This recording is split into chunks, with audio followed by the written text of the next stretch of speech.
విద్యా హక్కు చట్టం 2009 12(1)(c) ప్రకారం పేద విద్యార్థులకు ప్రతి ప్రైవేట్ పాఠశాలల్లో 25% ఉచితంగా అడ్మిషన్ల కొరకు సిఎస్సి వెబ్సైట్లో ప్రతి ప్రైవేట్ పాఠశాలల వారు రిజిస్ట్రేషన్ ఎలా చేయాలో ఈ వీడియోలో డీటెయిల్డ్గా తెలుసుకుందాం. నా ఛానల్ని మీరు మొదటిసారి చూస్తున్నట్టయితే లైక్ చేయండి, మీ ఫ్రెండ్స్కు షేర్ చేయండి, అలాగే సబ్స్క్రైబ్ చేసి సపోర్ట్ చేయండి.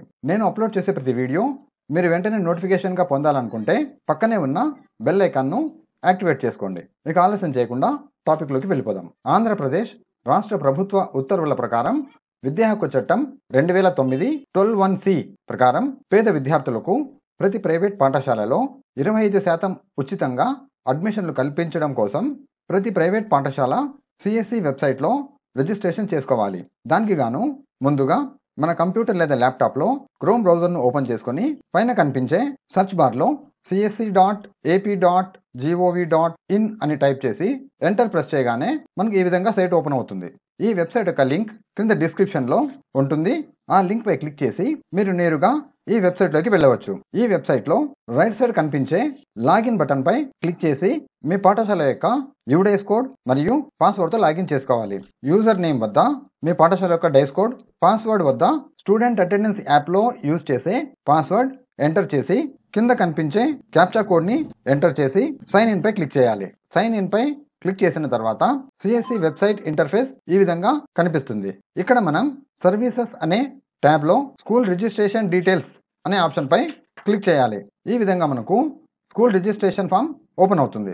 ఇక్కడ మనం గమనించినట్టయితే name of district, name of mandal, UDISE code, school name, school covered under area of school recognition ఫార్, అలాగే ఎన్రోల్మెంట్ అనే కాలమ్స్ ఎడిట్ చేయడానికి ఉండదు.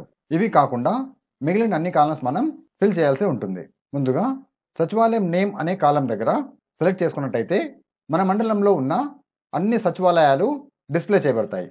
అందులో మన పాఠశాల ఏ సచివాలయ పరిధిలోకి వస్తుందో ఆ సచివాలయాన్ని సెలెక్ట్ చేసుకొని కిందకు వచ్చినట్టయితే ఇక్కడ recognition period of school from అంటే మన పాఠశాల యొక్క రికగ్నైజేషన్ ఎప్పటి నుంచి ఉంది అనే డేట్ని సెలెక్ట్ చేసుకోవాలి. తర్వాత రికగ్నైజేషన్ పీరియడ్ ఆఫ్ స్కూల్ 2 అనే కాలం దగ్గర మన పాఠశాల యొక్క రికగ్నైజేషన్ ఏ విద్యా సంవత్సరం వరకు ఉంటుంది అనే డేట్ని సెలెక్ట్ చేసుకోవాలి.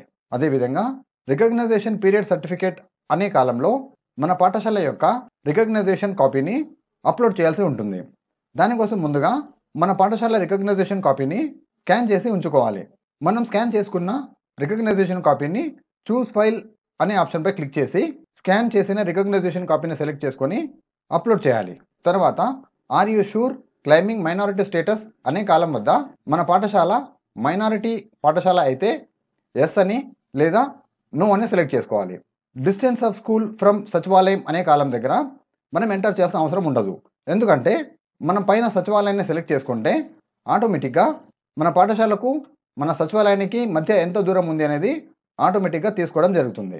ఈ కాలమ్స్ అన్ని ఫిల్ చేసిన తర్వాత కింద కనిపించే సబ్మిట్ బటన్ పై క్లిక్ చేయాలి. సబ్మిట్ బటన్ పై క్లిక్ చేయగానే successfully submitted with UDISE code అని మన పాఠశాల యొక్క డైస్ కోడ్ చూపించడం జరుగుతుంది. ఇంతటితో మన పాఠశాల యొక్క రిజిస్ట్రేషన్ పూర్తవుతుంది. నా వీడియో నచ్చినట్టయితే నా ఛానల్ని సబ్స్క్రైబ్ చేయడం మర్చిపోకండి. Thank you.